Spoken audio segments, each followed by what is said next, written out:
ശിവാജി ഗണേശനും കമലഹാസനും രജനികാന്തും ഒക്കെ കത്തി നിൽക്കുന്ന ഒരു ഫീൽഡിൽ ഒരു സിനിമ കൊണ്ട് ഒറ്റ ഓവർനൈറ്റ് കൊണ്ട് തമിഴ്നാടിൻ്റെ ഏറ്റവും വലിയൊരു സ്റ്റാറായി മാറാൻ എനിക്ക് സാധിച്ചു. നിങ്ങളുടെ ഒരു കൂട്ടുകെട്ടുണ്ടായിരുന്നു മേനകയുമായിട്ട്. ഫാസിൽ സാർ കൈപിടിച്ച് ഉയർത്തിയ ഒരു കലാകാരൻ എന്ന് വേണം മലയാളത്തിൽ നമുക്ക് പറയാം. ഞാനൊരു റൊമാൻറ്റിക് ഹീറോ ആയിട്ടാണ് വരുന്നത്. അതെ അതെ. അപ്പം എന്നെ റൊമാൻസ് എന്നുള്ളത് അപ്പുറത്തേക്ക് ചിന്തിക്കാൻ ആൾക്കാർക്ക് ഡയറക്ടേഴ്സിനും ഒക്കെ ബുദ്ധിമുട്ടായിരുന്നു. ഞാൻ എന്താണാവോ എന്നെ വിളിക്കാത്തത്. ഇപ്പം ഞാൻ സീമ ചേച്ചിയുടെ അടുത്ത് പോയി പറഞ്ഞു, എന്നെ വിളിക്കുന്നില്ല അതാണെന്ന്. സീമ ചേച്ചി പോയി പറഞ്ഞു, എന്താ ശങ്കറിനെ വിളിക്കാത്തത്? എന്നെ കാണാൻ വേണ്ടിയിട്ട് പിന്നെ മേനകയുള്ള സെറ്റുകളിലൊക്കെ സുരേഷ് വരാറുണ്ട്. എന്നെ കാണാനാണോ മേനകയെ കാണാനാണോ? ആ സീനിൽ ഞാനത് പറയുന്നത്, ഞാൻ ചെയ്തത് മാറ്റി നിർത്തിയിട്ട് അദ്ദേഹം എനിക്ക് കാണിച്ചു തന്നു. ശരിക്കും ഇങ്ങനെ ചെയ്ത് നോക്കുന്നു. ഞാനത് ചെയ്തു. ഭയങ്കര അപ്രിസിയേഷനായിരുന്നു ആ സീനിന്. എത്രയോ നല്ല ഡയറക്ടേഴ്സ് ഉണ്ട്. ഒരു കാലഘട്ടത്തിൽ ഹിറ്റുകൾ മാത്രം ഉണ്ടാക്കിയിരിക്കുന്ന, ഇന്ന് അവർക്ക് ഹിറ്റുകൾ ഉണ്ടാക്കാൻ പറ്റുന്നില്ല. ഈ സന്ധ്യയ്ക്ക് വരുന്ന പൂക്കൾ പറയുമ്പോൾ കേട്ടോ, അതിലും മമ്മൂക്കായും ശങ്കരേട്ടനായിട്ടുള്ള അഭിനയ സീനുകളൊക്കെ നമുക്ക് ഓർമ്മ ഉണ്ടല്ലോ. അല്ല, അതാണ് സിനിമയുടെ ഒരു ഇത്. ഇപ്പോൾ ആണെങ്കിൽ നമുക്ക് മാറ്റിയെടുക്കാം. കഥ വായിച്ചപ്പോൾ അവർക്ക് ഫീൽ ചെയ്തു ഈ കഥ പോരാ. ഇത്രയും ആൾക്കാർ ക്രൂ ഒക്കെ വന്ന് അവിടെ ഇരിക്കുകയാണ്. ഇവിടെ കുളു മനാലിയിൽ ഒരു 10, 60, 70 പേര് അവിടെ വന്നിരിക്കുകയാണ്. എല്ലാ ഹോട്ടൽസിൽ സ്റ്റോപ്പ് ചെയ്യാണ് സിനിമ. ഇങ്ങനെ ഒരു ഇതിലിങ്ങനെ കെട്ടി വെച്ചിരിക്കുക ഇവിടെ ഇങ്ങനെ. അത് കൊണ്ടുവന്നിട്ട് ഇങ്ങനെ അങ്ങ് പൊട്ടും. അപ്പോൾ ഇതിങ്ങനെ അതിൽ വീഴും. അത് കഴിയുമ്പോൾ കുറച്ച് ഒരാൾ ചാക്കുമായിട്ട് വരും. സത്യം, എക്സാജറേഷൻ അല്ല. അവസാനം ഈ ബെഡ് മുഴുവൻ ക്യാഷാണ്. ഇവരൊക്കെ ഇപ്പോഴും ആക്റ്റീവായിട്ട്, മമ്മൂട്ടി മോഹൻലാലൊക്കെ ഇപ്പോഴും ആക്റ്റീവായിട്ട് നിൽക്കുന്ന ഒരു സമയം തന്നെയാണ്. അന്നും ഇന്നും അങ്ങനെ ആക്റ്റീവായിട്ട് നിൽക്കുകയാണ്. ശങ്കർജി ഒന്ന് മാറി നിന്നു, പിന്നീട് ഒന്ന് തിരിച്ചു വരുന്നു. എത്രയേ ഉള്ളൂ നമ്മുടെയൊക്കെ ഒരു ടൈം എന്ന് വിചാരിച്ചിരുന്ന് ഞാൻ മാറി നിൽക്കുമ്പോഴാണ് എന്നെ തിരഞ്ഞൊരു സിനിമ വരുന്നത്. പക്ഷേ എന്തോ നമ്മുടെ സമയമായിരിക്കാം, ആ സിനിമ വിചാരിച്ച മാതിരി അത്ര അങ്ങ് വിജയിച്ചില്ല. ഒരു പടം കഴിയുമ്പോൾ അടുത്ത പടം തുടങ്ങും. ഇതിൽ നമ്മളാണ്. അപ്പോൾ അങ്ങനെ വന്ന് പെൻഡിങ് ആയത് തരാതെ എന്ന എല്ലാ പടവും പറയുന്നതൊക്കെ നമുക്ക് നല്ല പൈസ പറയാം. പക്ഷേ ഫൈനലി വരുമ്പോൾ എപ്പോഴും ഒരു സിനിമ ഇറങ്ങുന്ന സമയത്ത് പ്രൊഡ്യൂസർക്ക് എപ്പോഴും പ്രശ്നമാണ്. ഹോം അപ്ലയൻസ് വാങ്ങാൻ ഒരിടത്ത്, ക്രോക്കറി വാങ്ങാൻ വേറൊരിടത്ത്, ഗാഡ്ജറ്റ്സ് വാങ്ങാൻ വേറെ എവിടെയോ ഒരിടത്ത്. അതെ, എന്തിനിങ്ങനെ പലയിടത്ത് ഓടണം?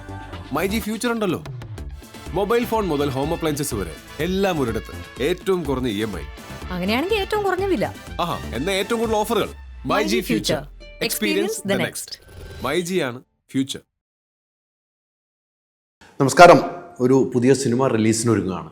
6-ാം തീയതിയാണ്. അപ്പോൾ അതിൻ്റെ സംവിധായകൻ, സ്ക്രിപ്റ്റ് റൈറ്റർ, പിന്നെ നമ്മളെല്ലാം ഇഷ്ടപ്പെടുന്ന നമ്മുടെ പ്രിയപ്പെട്ട നടൻ ശങ്കരേട്ടനാണ്.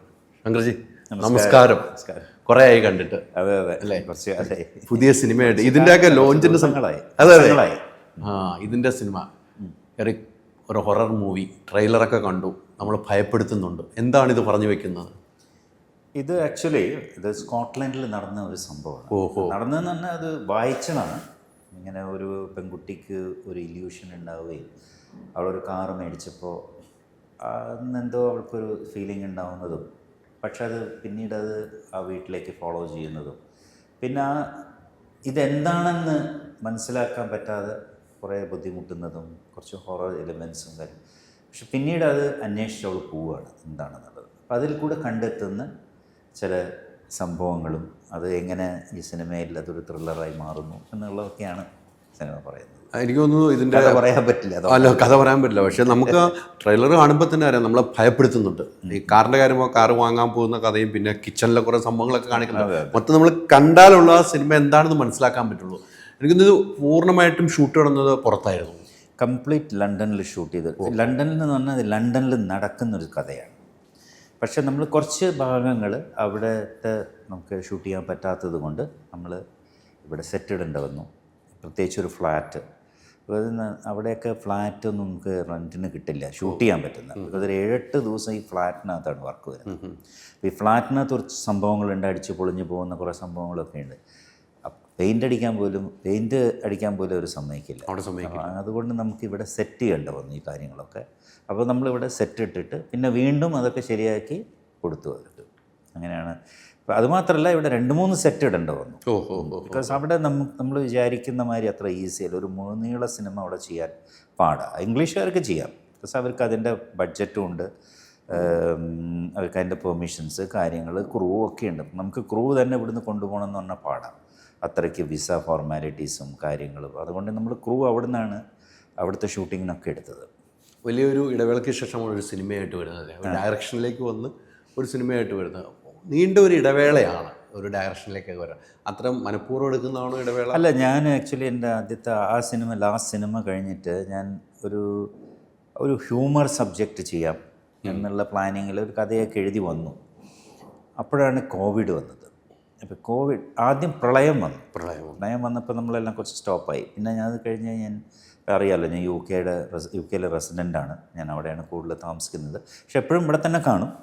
അപ്പോൾ ഞാൻ അവിടെ പോയപ്പോൾ അവിടെ സ്റ്റക്കായിപ്പോയി 2 വർഷം, ഇങ്ങോട്ട് വരാൻ പറ്റാത്ത സിറ്റുവേഷനായി. അപ്പോൾ ആ സമയത്ത് എനിക്ക് ഒരാൾ പറഞ്ഞ ഒരു കഥയാണിത്, സ്കോട്ട്ലൻഡിൽ നടന്നൊരു സംഭവം. അപ്പോൾ എനിക്കിത് ഭയങ്കര ഇൻട്രസ്റ്റിംഗ് ആയിട്ട് തോന്നി. അപ്പോൾ എന്തുകൊണ്ട് നമുക്കിത് ചെയ്തുകൂടാ? പക്ഷേ ഇതിൻ്റെ പ്രശ്നം എന്ന് പറഞ്ഞു കഴിഞ്ഞാൽ ഇത് ഒരു ഫോറിൻ കൺട്രിയിലെ ഈ കഥ ചെയ്യാൻ പറ്റും. ബിക്കോസ് അങ്ങനെയാണ് അതിൽ ഒരു കഥ വരുന്നത്.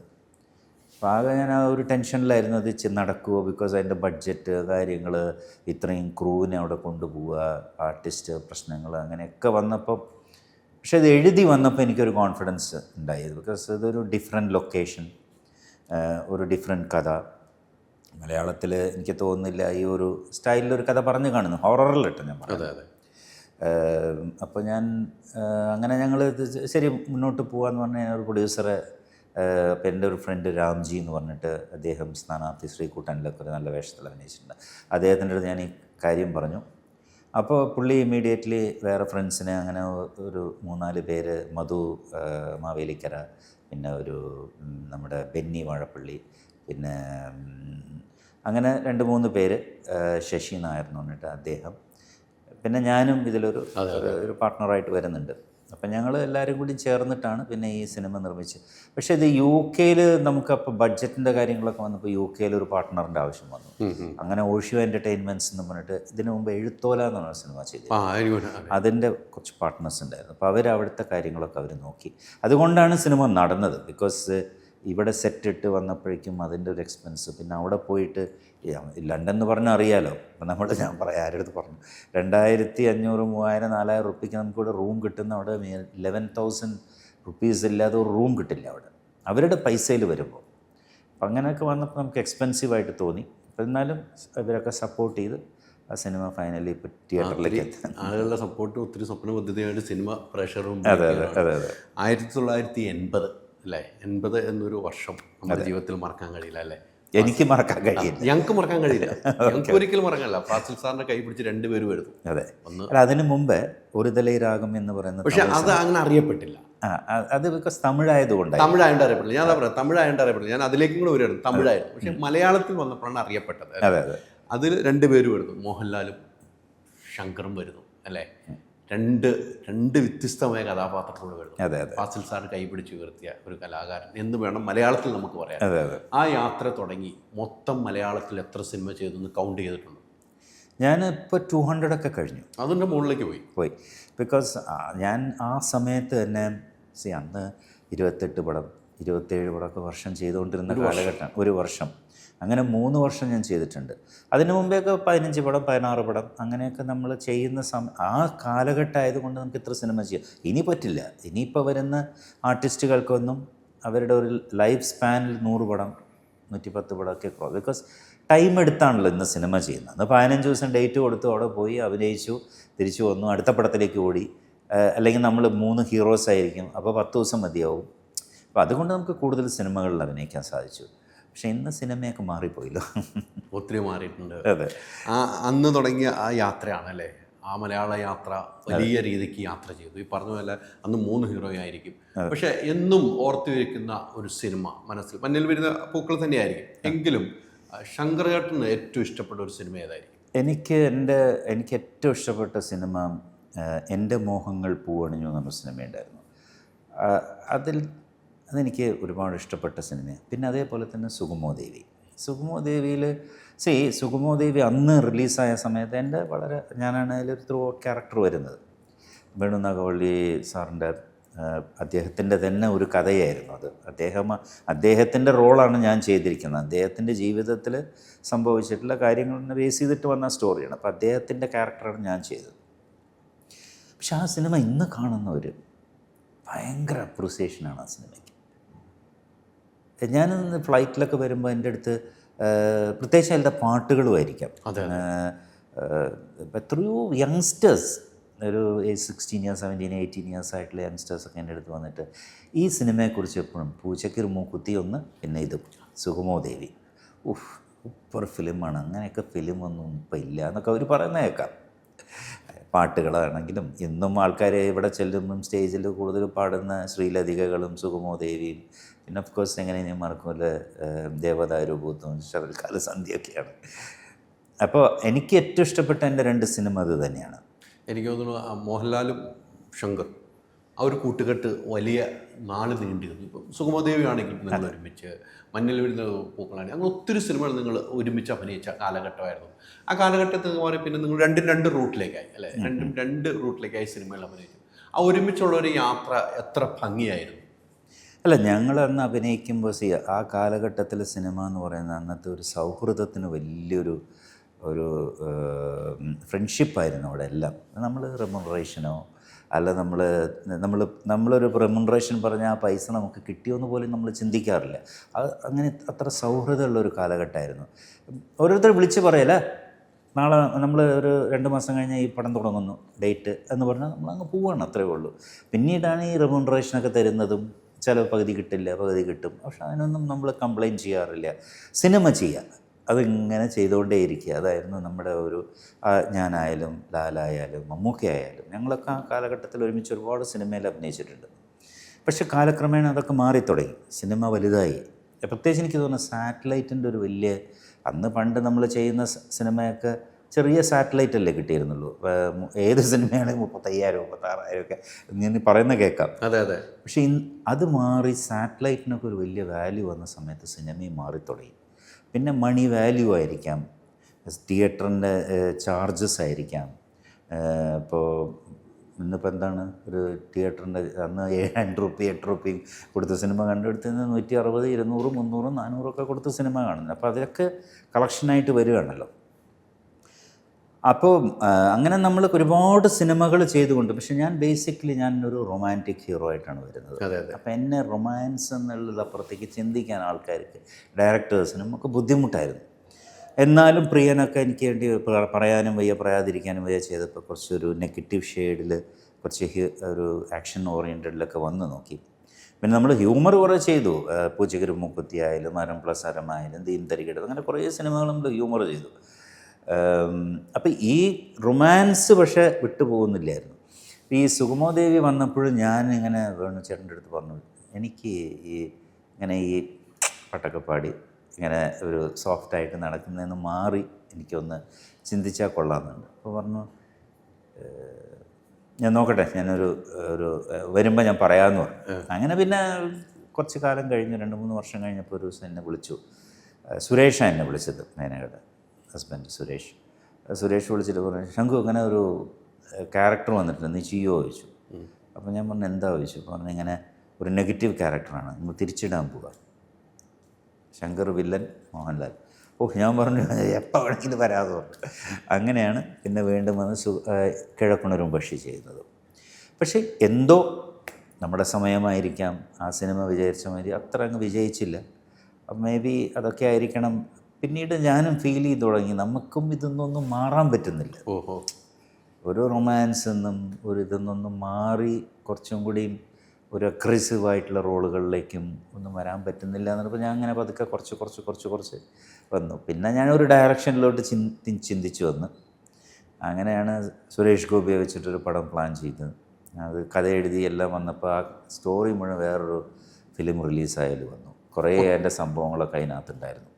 അപ്പോൾ പിന്നെ കഥ വീണ്ടും മാറ്റി ചിന്തിച്ചപ്പോൾ അതൊന്നും അത്ര വർക്കൗട്ടായില്ല അന്ന്. ബിക്കോസ് ആ സമയത്ത് കഥയൊന്നും ശരിയായിട്ട് സുരേഷ് ഗോപിക്ക് പറ്റുന്നൊരു കഥ വേണമല്ലോ, അതൊന്നും വർക്കൗട്ടായില്ല. പിന്നെ ഞാൻ അതിന് മാറി.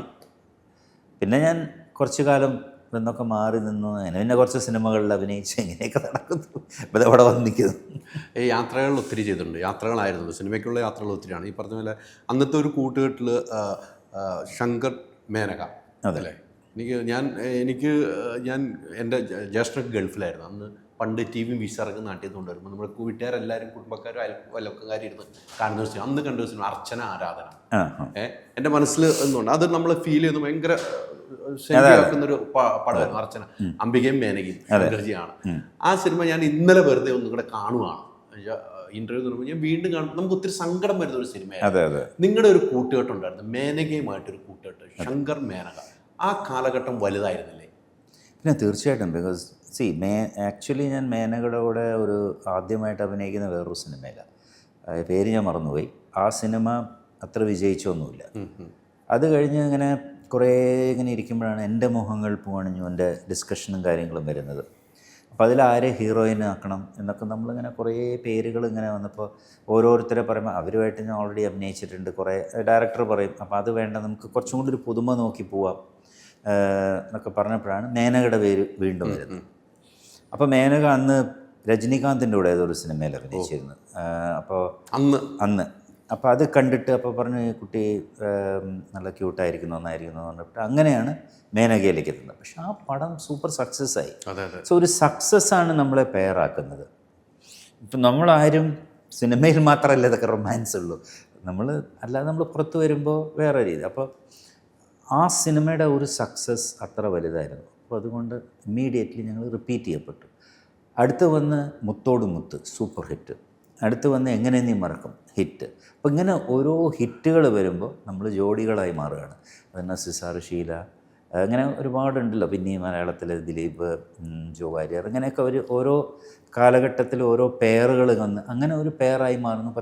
എനിക്ക് തോന്നുന്നു 35ഓളം പടങ്ങൾ ഞങ്ങൾ ഏറ്റവും കൂടുതൽ മേനകയായിട്ടായിരുന്നു. മേനകയായിട്ട് അല്ലേ? അതെ അതെ, 35ഓളം സിനിമകൾ, 35 ഫിലിംസ് അന്ന് ചെയ്തു ഞങ്ങൾ. അതൊരു വലിയൊരു, നിങ്ങൾ തമ്മിലൊരു വലിയ ഈ പറഞ്ഞ ഹിറ്റുകളാണ് വരുന്നത്. അത് അതിൻ്റെ കാരണം എന്ന് പറഞ്ഞാൽ ഇപ്പോഴും ഇന്നും ഞാൻ പല സ്ഥലത്ത് ചെല്ലുമ്പോഴും എൻ്റെ അടുത്ത് ചോദിക്കാറുണ്ട്, മേനക വന്നില്ലേ? ഈ ഒരു ആൾക്കാരുടെ മനസ്സിൽ ഇന്നും അത് കിടക്കുക. അത് സിനിമയാണ്, അത് വേറൊന്നുമല്ല, സിനിമയാണ്. ഇപ്പോൾ ഞാൻ എൻ്റെ വൈഫിൻ്റെ അടുത്ത് പലരും വന്ന് ചോദിക്കും, മേനക വന്നില്ലേ? അവരുടെ അടുത്ത് തന്നെ ചോദിക്കാറുണ്ട്. അപ്പം അങ്ങനെയാണ് അതൊരു ആ പേരിൻ്റെ ഒരു സക്സസ് ആണത്. എന്നാൽ മേനക കല്യാണം കഴിച്ച ഞാൻ ഇന്നും എൻ്റെ ഏറ്റവും ക്ലോസ് ഫ്രണ്ടായിട്ട് കാണുന്നത് സിനിമ ഇൻഡസ്ട്രിയിൽ സുരേഷാണ് കല്യാണം കഴിച്ചത്. എന്നെ കാണാൻ വന്നിട്ടാണ് കേട്ടോ. എന്നെ ഇന്ന് എല്ലാ സെറ്റിലും വരും, ഞാൻ എവിടേക്ക് ഉണ്ടെങ്കിലൊക്കെ അവിടെ വരും സുരേഷ്.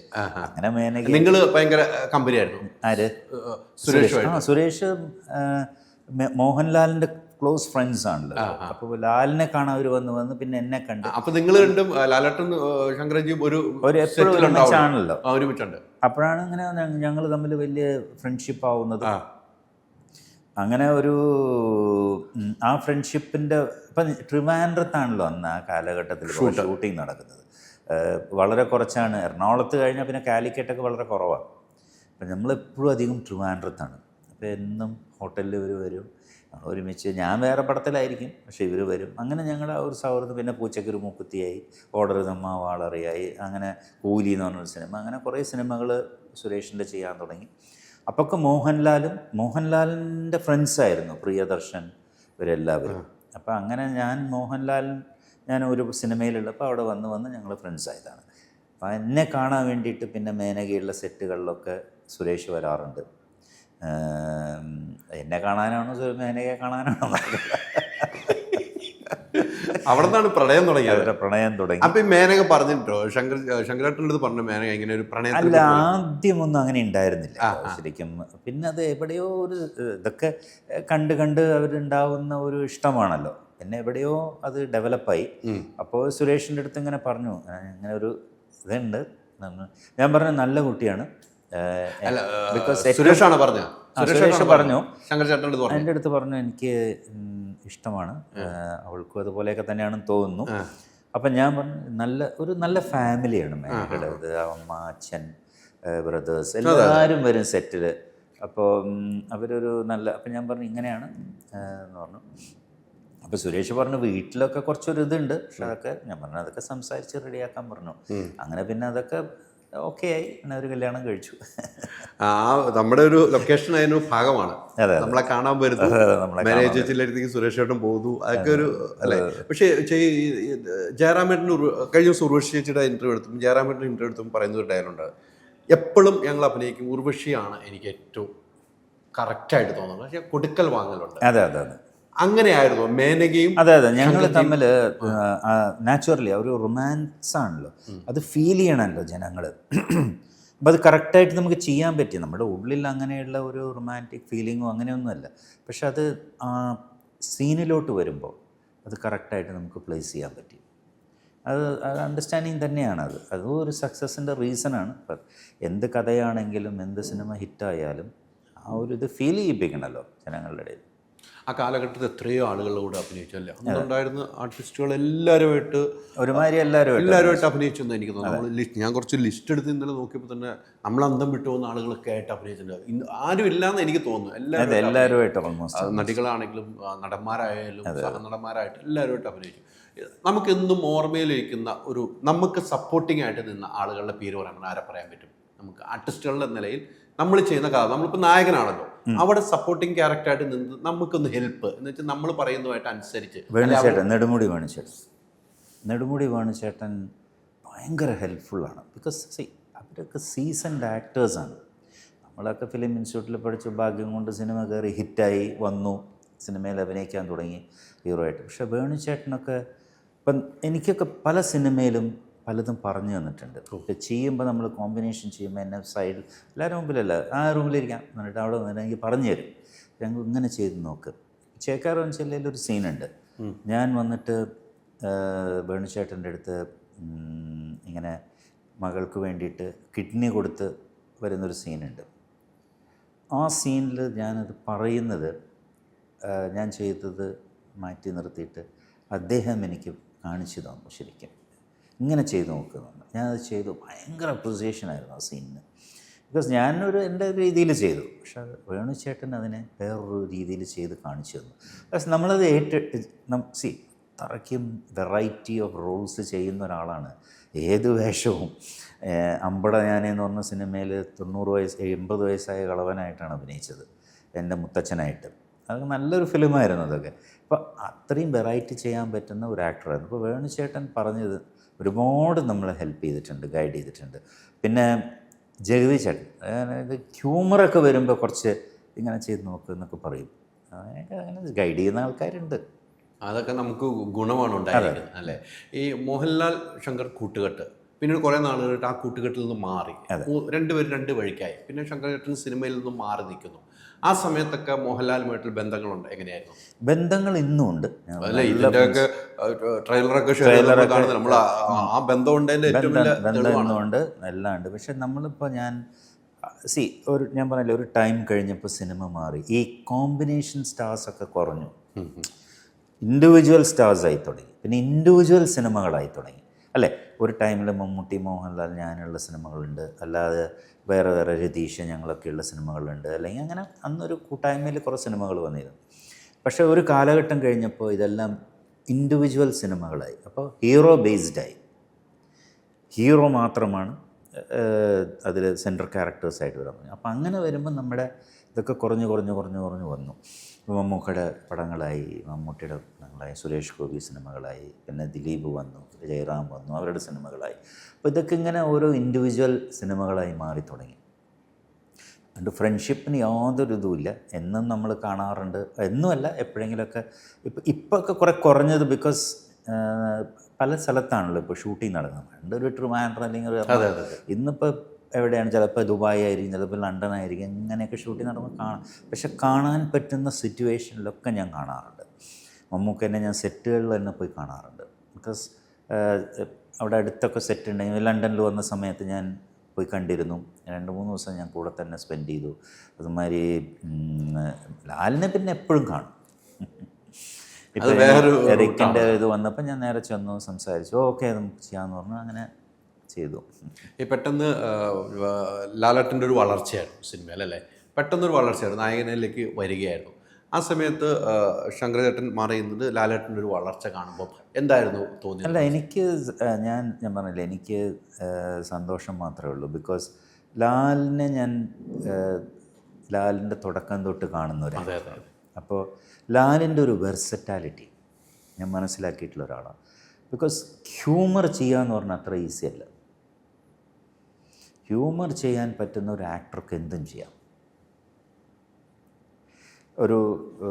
അപ്പോൾ അതിന് മാത്രമല്ല, ഇപ്പോൾ ഒരു ആക്ഷൻ സീക്വൻസാണ്.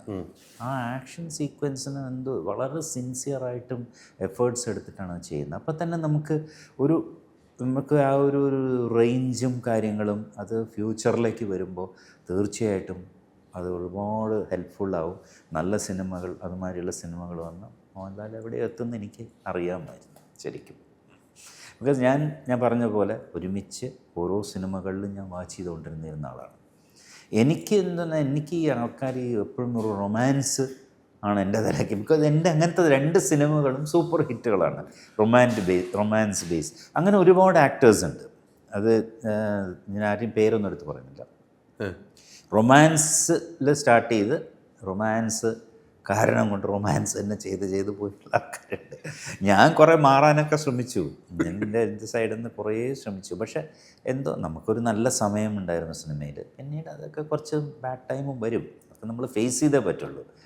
ഇപ്പം ഞാൻ പറയാം, എത്രയോ നല്ല ഡയറക്ടേഴ്സ് ഉണ്ട് ഇവിടെ. ഒരു കാലഘട്ടത്തിൽ ഹിറ്റുകൾ മാത്രം ഉണ്ടാക്കിയിരിക്കുന്ന, ഇന്നവർക്ക് ഹിറ്റുകൾ ഉണ്ടാക്കാൻ പറ്റുന്നില്ലല്ലോ. അതെ അതെ. സെയിം ടാലൻ്റ് അല്ലേ അവർക്ക് ഇന്നും. They are talented people. നല്ല സിനിമകൾ ചെയ്തിട്ടുള്ള ആൾക്കാരാണ്. മേ ബി അവർക്ക് നല്ല കഥകൾ കിട്ടുന്നുണ്ടാവില്ല. അതൊക്കെ ഒരു സമയത്തിൻ്റെ ഭാഗമാണ്, അത്രയേ ഉള്ളൂ. മമ്മൂക്കായായിട്ടും ഇതുപോലെ തന്നെ ബന്ധമാണ്, ആത്മബന്ധം. മമ്മൂക്ക പടയോട്ടത്തിലാണ് ആദ്യം. പടയോട്ടം സിനിമയാണ് ആദ്യം ചെയ്തത്. അല്ല, പടയോട്ടത്തിൽ. അപ്പം നമ്മൾ കുറേ സിനിമ ചെയ്തു വെച്ചിരുന്ന സമയത്താണ് മമ്മൂക്കായുടെ അടുത്ത് പടയോട്ടത്തിലേക്ക് വരുന്നത്. ആ മുഹൂർത്തം എങ്ങനെയാണ് ഓർത്തെടുക്കുക മമ്മൂക്കയായിട്ട് ആദ്യം നമ്മൾ അത്ര ഒരു, ബിക്കോസ് ഞങ്ങൾക്ക് പരിചയമൊന്നുമില്ല. അപ്പോൾ നമുക്ക് അങ്ങനെ സൈലൻ്റായിട്ട് ഒരു സ്ഥലത്ത് നിൽക്കുകയുള്ളൂ. നമ്മൾ പിന്നീട് കുറച്ച് ഇങ്ങനെ ആ സിനിമ തുടങ്ങി. കുറേ ദിവസം ഷൂട്ട് ചെയ്ത സിനിമയാണല്ലോ, 108 ദിവസം ആ സിനിമ ഷൂട്ട് ചെയ്തു. അപ്പോൾ ആ കുറച്ചായിട്ട് മോഹൻലാലും ഞാനുമാണല്ലോ സിനിമയിൽ സുഹൃത്തുക്കൾ. അപ്പോൾ ഞങ്ങൾ പൂർണിമ, ഞങ്ങളൊക്കെ തന്നെയായിരിക്കും എപ്പോഴും. മമ്മൂക്ക അങ്ങനെ മാറി. പക്ഷെ പിന്നീട് പതുക്കെ മമ്മൂക്ക വലിയ ഫ്രണ്ട്ലി ആയി. പിന്നെ ഞങ്ങൾ വളരെ ക്ലോസ് ആയി. എനിക്ക് ഓർമ്മയുണ്ട്, മമ്മൂക്കയ്ക്ക് ആദ്യത്തെ മോളുണ്ടായ സമയത്ത്, മോളാണെന്ന് തോന്നുന്നല്ല അത്, ഉണ്ടായ സമയത്ത് നമുക്ക് വന്ന് ഞങ്ങളെയൊക്കെ വിളിച്ച് വളരെ സന്തോഷമായിരുന്നു അന്ന് അതൊക്കെ വന്ന് പറഞ്ഞ കാര്യങ്ങളും. പിന്നെ അതിനുശേഷം ആ പടയോട്ടം കഴിഞ്ഞിട്ട് അപ്പോൾ തന്നെ ഞാൻ മമ്മൂക്കി അന്തിച്ചോപ്പ് എന്ന് പറഞ്ഞ സിനിമയിൽ അഭിനയിച്ചു ഉടനെ തന്നെ. പിന്നെ അങ്ങനെ കുറേ സിനിമകൾ ചെയ്തു കേട്ടോ. മമ്മൂക്കയുടെ കൂടെ ഞാൻ കുറേ സിനിമകളിൽ അഭിനയിച്ചിട്ടുണ്ട്. ഒന്നെങ്കിൽ അടുക്കാൻ എന്തെളുപ്പം, സന്ധ്യയ്ക്ക് വിരിഞ്ഞ പൂവ്, കുറേ സിനിമകളുണ്ട്. അല്ല, ഈ സന്ധ്യയ്ക്ക് വിരിഞ്ഞ പൂക്കൾ പറയുമ്പോൾ കേട്ടോ, അതിലും മമ്മൂക്കായും ശങ്കരേട്ടനുമായിട്ടുള്ള അഭിനയ സീനുകളൊക്കെ നമുക്ക് ഓർക്കുമ്പോൾ ഉണ്ടല്ലോ, എപ്പോഴും അന്നും റൊമാൻറ്റിക്. അതെ, അവിടെ നിന്ന് മാറിയിട്ടില്ല. അപ്പോഴും എത്രയോ പടങ്ങൾ ചെയ്തു വന്നിട്ട് വീണ്ടും അല്ല, അതാണ് സിനിമയുടെ ഒരു ഇത്. ഇപ്പോൾ ആണെങ്കിൽ നമുക്ക് മാറ്റിയെടുക്കാം. പക്ഷെ അന്ന് അതൊരു ഭയങ്കര ഡിഫിക്കൽട്ട്. അത്രയും സിനിമകൾ ഇങ്ങനെ ചെയ്തുകൊണ്ടേയിരിക്കുകയാണ്. അന്ന് ഇതൊന്നും ആലോചിക്കുന്നില്ല, മനസ്സിലായോ? അടുത്ത സിനിമയ്ക്ക് പോയി, ഇത് കഴിഞ്ഞു, അടുത്ത സിനിമയ്ക്ക് പോയി, ഇങ്ങനെ പോയിക്കൊണ്ടേയിരിക്കുക. പക്ഷെ ഇന്ന് അതല്ലല്ലോ. ഇന്ന് ഒരാൾ എത്ര സിനിമ ചെയ്യുന്നുണ്ട്?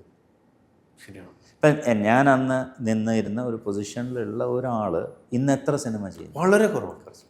അവർക്ക് ഒരു കഥ സെലക്ട് ചെയ്ത് ആ കഥയിൽ ഞാൻ എന്താ ചെയ്യുന്നത് എന്ന് ചിന്തിക്കാനും തീരുമാനിക്കാനും ഉള്ളൊരു പൊസിഷനാണ് ഇന്ന്.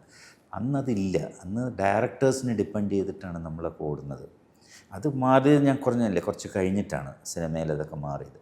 അപ്പോൾ അന്ന് ജോഷിനെ വിളിച്ചാൽ പറയാം, ഓക്കെ 2 മാസം കഴിഞ്ഞാൽ ഡേറ്റ് ചേട്ടാ ഞാനിങ്ങനെ IV ശശികൾ അല്ലെങ്കിൽ വിശ്വംഭരൻ സാറിന് എന്നാൽ അതിൻ്റെ അടുത്ത മാസം തുടങ്ങാം. അങ്ങനെയാണ് സിനിമ. എന്താണ് കഥ, ഞാൻ എന്താ ചെയ്യുന്നത് ഒന്നും ചോദിക്കാറില്ല. അങ്ങനെയുള്ള ഒരു കാലഘട്ടമായിരുന്നു അത്. അപ്പോൾ അതങ്ങനെ സംഭവിച്ചു പോയി, അത്രയേ ഉള്ളൂ. പിന്നെ അത് കുറച്ച് മാറി വന്നു. ഇവരൊക്കെ ഇപ്പോഴും ആക്റ്റീവായിട്ട്, മമ്മൂട്ടിയും മോഹൻലാലൊക്കെ ഇപ്പോഴും ആക്റ്റീവായിട്ട് നിൽക്കുന്ന ഒരു സമയം തന്നെയാണ്. അന്നും ഇന്നും അങ്ങനെ ആക്റ്റീവായിട്ട് നിൽക്കുകയാണ്. ശങ്കർജി ഒന്ന് മാറി നിന്നു, പിന്നീട് ഒന്ന് തിരിച്ചു വരുന്നു, തിരിച്ചു ഡയറക്ഷനിലോട്ട് പലതും ചെയ്യുന്നു. ഡയറക്ഷനിലൂടെ തിരിച്ചു വരുന്നു. ആ മാറി നിന്നപ്പോൾ എന്താണ് തോന്നിയത്? അല്ല, ഞാൻ സത്യം പറഞ്ഞാൽ എനിക്ക് ഇതിലൊന്നും വലിയ ഞാൻ എപ്പോഴും അതിനെ വിധി അല്ലെങ്കിൽ നമ്മുടെ സമയമായിരിക്കുന്നത് ഞാൻ എപ്പോഴും എൻ്റെ തുടക്കം ആലോചിക്കാറുണ്ട്. ആ കാലഘട്ടത്തിൽ സിനിമയിൽ തമിഴിലൊക്കെ വന്ന് വരിക, അതിൽ ഒരു സിനിമയിൽ ഇത്രയും വലിയൊരു ഹിറ്റ് സിനിമയിൽ അഭിനയിക്കാമെന്ന് ഞാൻ സ്വപ്നത്തിൽ പോലും കാണാത്തൊരു കാര്യം. ശിവാജി ഗണേശനും കമലഹാസനും രജനികാന്തും ഒക്കെ കത്തി നിൽക്കുന്ന ഒരു ഫീൽഡിൽ ഒരു സിനിമ കൊണ്ട് ഒറ്റ ഓവർനൈറ്റ് കൊണ്ട് തമിഴ്നാടിൻ്റെ ഏറ്റവും വലിയൊരു സ്റ്റാറായി മാറാൻ എനിക്ക് സാധിച്ചു. അത് കുറച്ച് ദിവസമാണെങ്കിലും ഒരുതലേ രാഗം എന്ന് പറയുന്ന സിനിമ ഉണ്ടാക്കിയ ഒരു തരംഗം അതായിരുന്നു.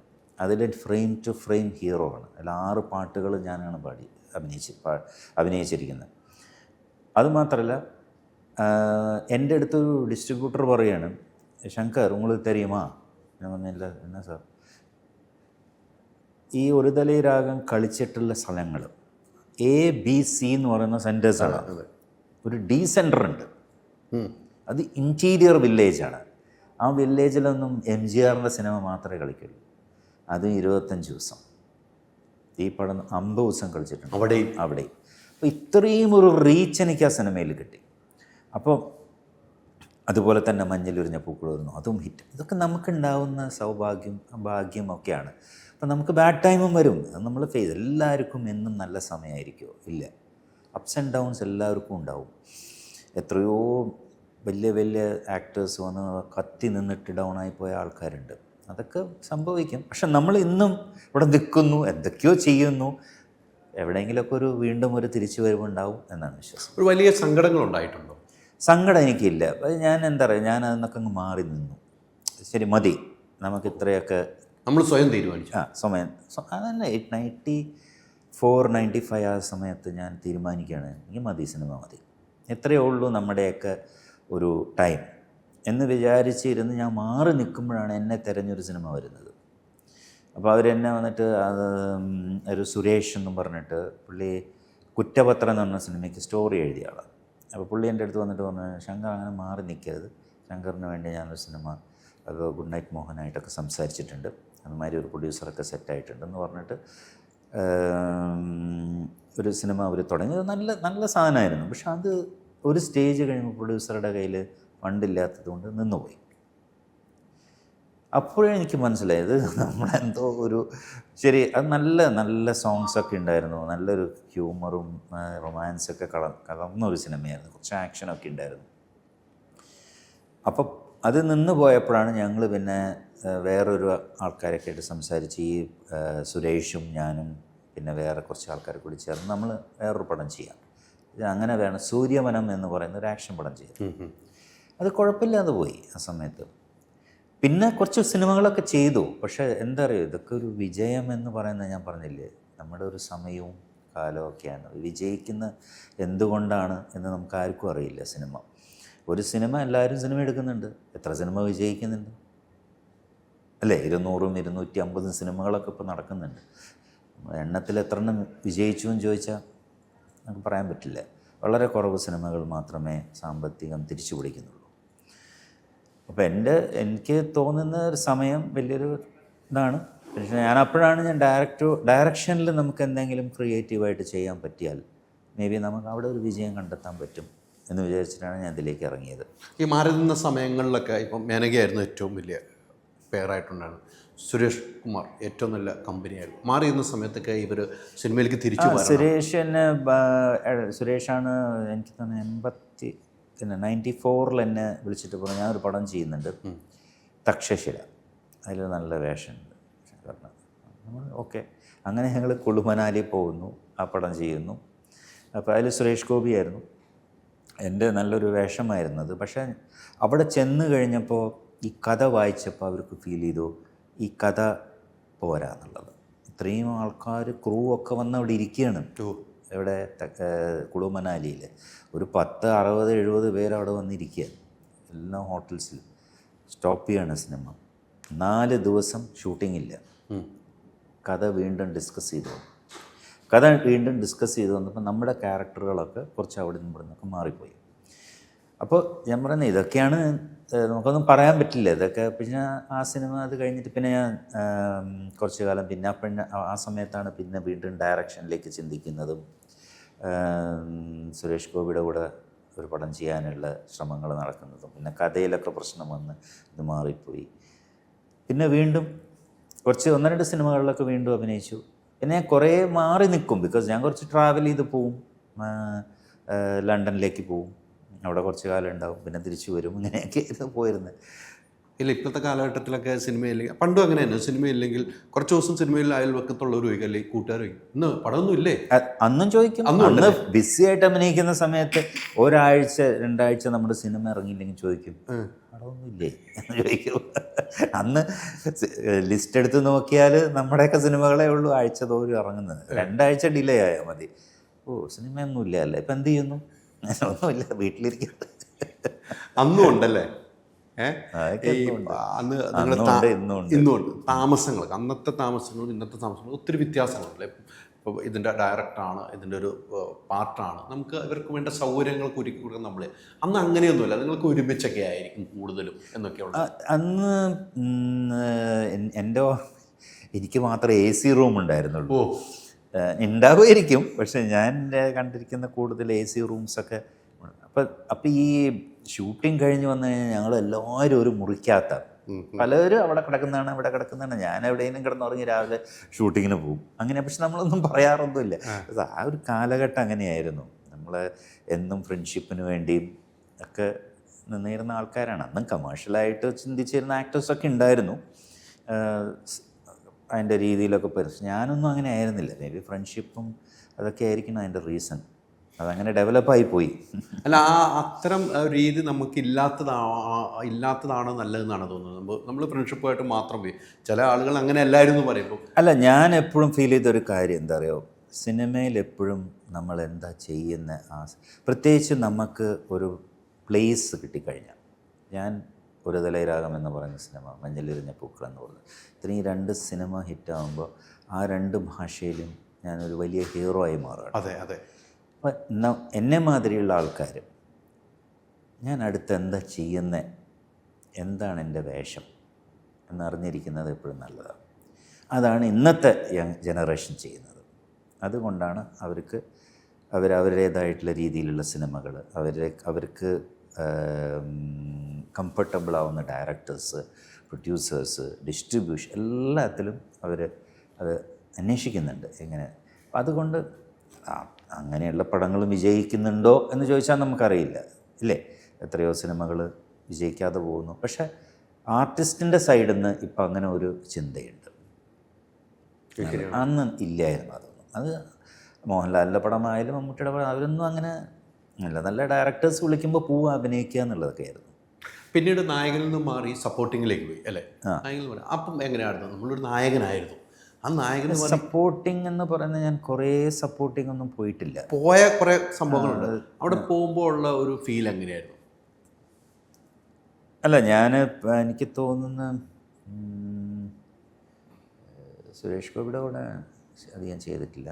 മമ്മൂട്ടി മോഹൻലാലിൻ്റെ കൂടെ പിന്നെ എനിക്ക് ഏതാ സപ്പോർട്ട് ചെയ്തതെന്ന് ഞാനിങ്ങനെ ആലോചിക്കുമായിരുന്നു. ഇതിൽ ലാസ്റ്റിൽ വന്നത് ഇവിടം സ്വർഗമാണ്. അതിൽ കുറച്ച് സപ്പോർട്ട് ഫ്രണ്ടായിട്ടാണ് വരുന്നത്. അപ്പോൾ അത് അങ്ങനെ തന്നെ റോഷൻ ആൻഡ്രൂസാണ് വന്ന് സംസാരിച്ചതും അങ്ങനെ ചെയ്തു. പിന്നെ ലാലല്ലേ, മോഹൻലാലിൻ്റെ സിനിമ എനിക്ക് ഇഷ്ടമാണ് ചെയ്യാൻ. ആ രീതിക്ക് അങ്ങ് പോയെന്നുള്ളൂ. പണ്ടൊക്കെ കേട്ടിട്ടുണ്ട്, ഈ നമ്മൾ ഷൂട്ടിംഗ് സമയത്ത് ഷൂട്ടിംഗ് കഴിഞ്ഞിട്ട് രാവിലെ ജഗ്ഗിൽ അല്ലെങ്കിൽ ഒരു ഫ്ലാസ്കിൽ കട്ടൻ ചായ കൊണ്ട് റൂമിൻ്റെ ഫ്രണ്ടിൽ വെക്കുന്നു. പിന്നീട് അത് നിന്ന് പോയി. അത് നിന്ന് പോകാനൊരു റീസൺ ഉണ്ട്, തുടങ്ങിയതിനൊരു റീസൺ ഉണ്ട്. അങ്ങനത്തെ റീസൺ എന്തെങ്കിലും അതൊക്കെ ഇന്നും ഉണ്ടല്ലോ. അല്ല, ഇപ്പൊ കൊണ്ടുവെക്കുന്നില്ല. ഇപ്പം ഇല്ല. അന്ന് എന്താ വെച്ചാൽ നമ്മൾ രാവിലെ 5 മണിക്ക് നമുക്ക് എഴുന്നേക്കണം, 6-6:30 ആകുമ്പോഴേക്കും സെറ്റിലെത്തണം, മേക്കപ്പ് ചെയ്യണം, 7 മണിക്ക് ഫസ്റ്റ് ഷോട്ട് എടുത്തിരിക്കും. അത് 75-80% സിനിമകളിലും അതുണ്ടാവും. 7 മണിക്ക് ഒരു ഫസ്റ്റ് ഷോട്ട് എടുക്കും, പിന്നെ ബ്രേക്ക് ചെയ്യുന്നത്, പിന്നെ ബാക്കി അങ്ങനെയാണ് അന്ന് ഷൂട്ട് ചെയ്തിരുന്നത്. അതുകൊണ്ടാണല്ലോ 15-20 ദിവസം കൊണ്ടൊക്കെ സിനിമ തീരുന്നത്. അപ്പം അന്ന് രാവിലെ നമ്മുടെ റൂമിൻ്റെ മുമ്പിൽ ഒരു ഫ്ലാസ്കിൽ ഒരു ചായ വരും, എന്നിട്ട് അവിടെ തട്ടിയിട്ട് പോകും. അത് എടുക്കുമൊന്നുമില്ല. പിന്നെ ഒരു 1/2 മണിക്കൂർ കിടന്നാൽ നമ്മൾ എഴുന്നേറ്റ് വരുന്നത്. ആ ചായ ഒന്നും വായിൽ വെക്കാൻ പറ്റില്ല, അത്ര മോശമായിട്ടുണ്ട് ഇരുന്ന്. അതും പക്ഷെ അതെടുത്ത് കുടിച്ചിട്ട് എന്നിട്ട് വേണം ബാക്കി കാര്യങ്ങളൊക്കെ ചെയ്തിട്ട് ഓടാൻ. അപ്പോഴേക്കും വണ്ടി വരും, ആ വണ്ടിയിലേക്ക് ഒരു അംബാസിഡർ ആയിരിക്കും. അന്ന് അംബാസിഡർ അല്ലേ ഉള്ളൂ എല്ലാവരെയും കൊള്ളുന്നത്. നമ്മൾ കയറുമ്പോഴത്തേനും 4-5 പേരുണ്ടാവും, നമ്മളും കുത്തി കയറും അതിനകത്ത്. എനിക്ക് ഓർമ്മയുണ്ട് ഒരു സിനിമ ഇറ്റപ്പുലി എന്ന് പറഞ്ഞ സിനിമ, ക്രോസ് ബെൽറ്റ് മണിയുടെ. ഞാൻ ഹീറോ ആയിട്ട് അഭിനയിക്കുക. അംബികയുണ്ട്, പിന്നെ രവീന്ദ്രനുണ്ട്, KP ഉമ്മറുണ്ട്, പപ്പുവേട്ടനുണ്ട്, ബാലങ്കേ നായരുണ്ട്, ഇവരൊക്കെ ഉണ്ട്. ഞങ്ങളുടെ ട്രിവാൻഡ്രത്ത് നിന്നൊരു 1.5 മണിക്കൂറോളം ഡ്രൈവ് ചെയ്ത് പോകണം. ഞങ്ങൾ 6 പേര് ഈ വണ്ടിക്കകത്ത്, മഴയും. ഇന്ന് നടക്കുമോ? ഇന്ന് ഓരോരുത്തർക്കും ഓരോ വണ്ടി വേണ്ടി വരും, ഓരോരുത്തർക്കും ഓരോ വണ്ടി വേണം. മഴയും എ സി ഇല്ല, ഒന്നുമില്ല. പിന്നെ അത് മാത്രമല്ല, ഞങ്ങൾ താമസിച്ചിരുന്നതൊക്കെ അന്ന് തുടക്കത്തിലൊക്കെ ഒരു മുറിയെ ഉണ്ടാവുള്ളതിൽ ഞങ്ങൾ 2 പേര് താമസിക്കും. മോഹൻലാൽ, ഞാനാണ്, മമ്മൂട്ടി, ഞാനും താമസിച്ചിട്ടുണ്ട്, ആർട്ടിസ്റ്റുകളൊക്കെ. പക്ഷെ ഇന്നൊന്നും ഒരു ചെറിയ വേഷം ചെയ്യുന്ന ഒരാൾക്കും അങ്ങനെ നമ്മൾ റൂം കൊടുക്കാൻ പറ്റില്ല. സിംഗിൾ റൂം, അവർക്കൊരു തനി റൂം കൊടുത്തേ പറ്റുള്ളൂ. അല്ല, അതൊക്കെയാണ് മാറ്റങ്ങൾ വന്നിരിക്കുന്ന സിനിമയിൽ. ഈ 6 പേര് കാറിൽ കയറിപ്പോയാൽ ഒന്ന് ഓർത്ത് നോക്കുമ്പോൾ അത് 6 പേര്. ബാലങ്കേ നായർ അന്നത്തെ ഏറ്റവും വലിയ ആക്ടർ, KP ഉമ്മർ, ഉമ്മൂക്ക, പിന്നെ പപ്പുവേട്ടന് എപ്പോഴും വണ്ടിയുണ്ട്. പക്ഷെ അന്ന് എന്തോ അങ്ങനെ ഒരു സ്ഥലത്തേക്ക് ആയതുകൊണ്ടാണ് തോന്നുന്നു പപ്പുവേട്ടനും കയറി അതിനകത്ത്. പിന്നെ രവീന്ദ്രൻ, ഞാൻ, പിന്നെ ഒരാളും കൂടി ഉണ്ടായിരുന്നു. 4 പേര് ബാക്കിൽ, 2 പേര് ഫ്രണ്ടിൽ, ഡ്രൈവർ വേറെ. നമ്മളതിൽ കയറി പോവാണ്. വണ്ടി വരും, കയറും, പോവും, അത്രയേ ഉള്ളൂ. എന്ന് പറയുമ്പോഴാണ് ഇപ്പം നമ്മൾ രാവിലെ കല്ലൂരൊക്കെ ചെന്നിട്ട് ബംഗാളികളെ ജോലിക്ക് വേണ്ടി വിളിക്കാൻ വരുന്നത് സീൻ നമ്മൾ അങ്ങനെയല്ല, എല്ലാവരും അഡ്ജസ്റ്റബിൾ ആയിരുന്നു. അതാണ് ആർക്കും വഴക്കില്ല, ദേഷ്യമില്ല. അത് സന്തോഷമാണ് ആ യാത്ര. അതാണ് എന്റെ വ്യത്യാസം. നമ്മൾ എൻജോയ് ചെയ്താണ് യാത്ര ചെയ്യുന്നത്. അവിടെയും പോകുമ്പോഴേക്ക് തമാശകളൊക്കെ പറഞ്ഞ് ഭയങ്കര മഴയായിരുന്നു. എനിക്ക് നല്ല ഓർമ്മയില്ല. ഒരു ഭയങ്കര മഴ കയറ്റി വയ്ക്കുമ്പോൾ ഇങ്ങനെ ഇരുന്ന് ഇട്ടിവെട്ടും ഒക്കെ ഉണ്ടായിരുന്നു.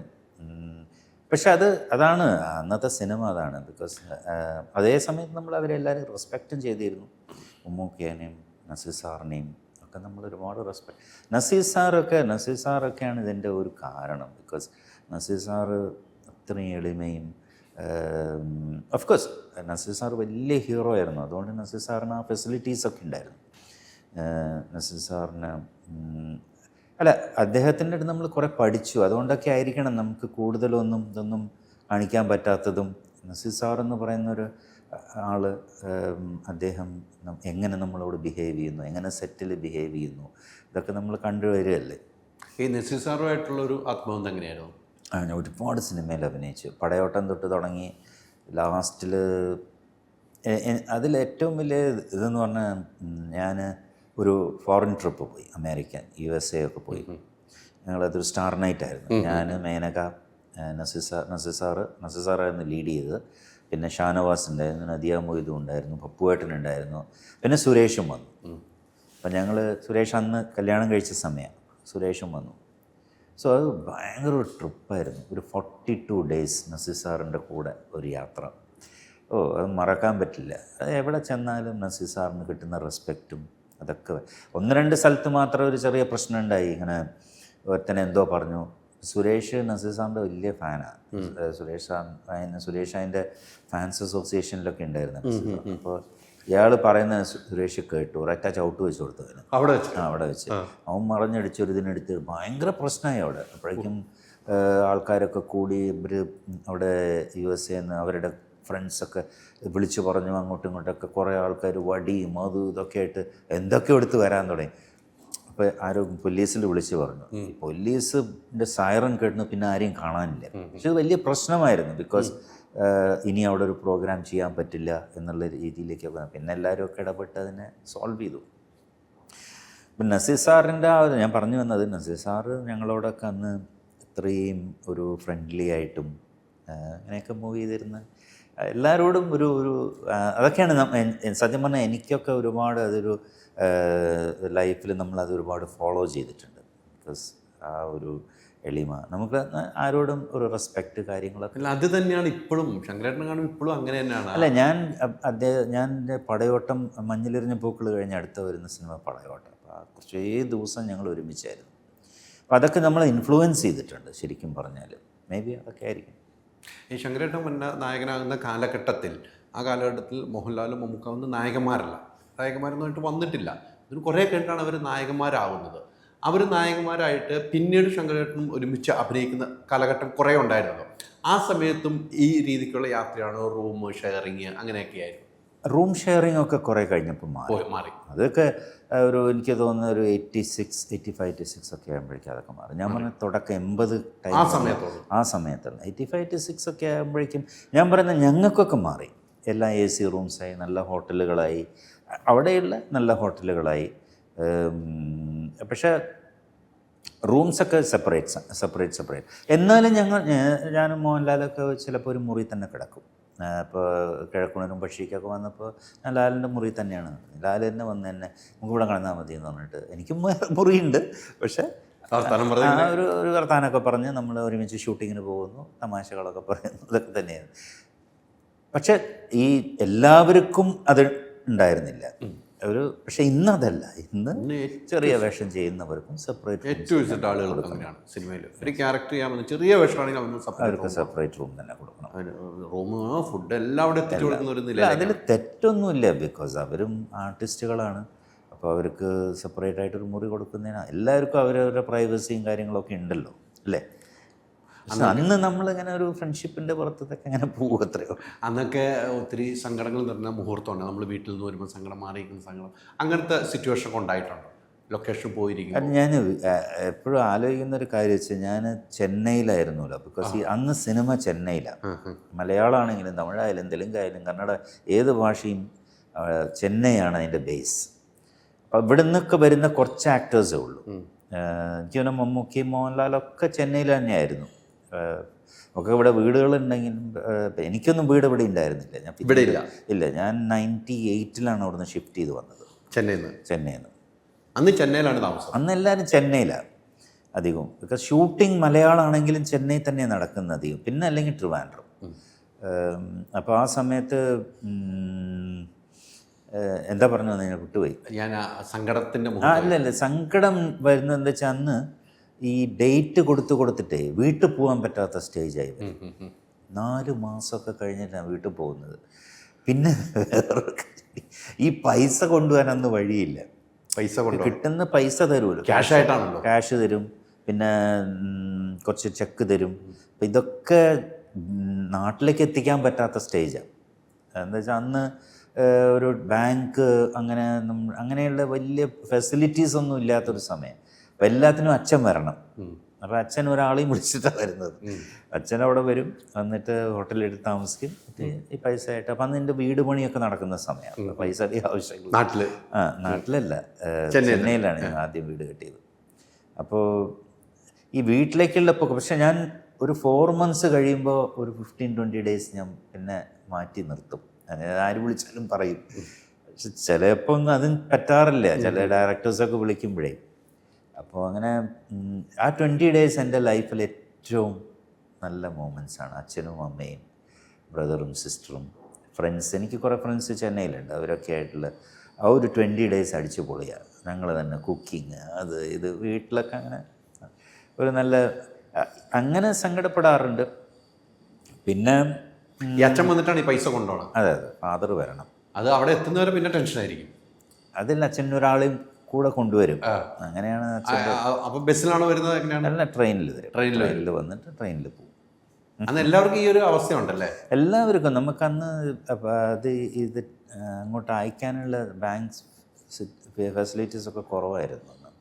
ഈ 4 മാസം പിന്നെ ഫോണില്ലല്ലോ, മൊബൈലും ഇല്ല, ഒന്നുമില്ല. ഇത് ട്രങ്ക് കോൾ അടിച്ച് വെയിറ്റ് ചെയ്യണം വീട്ടിലേക്ക്.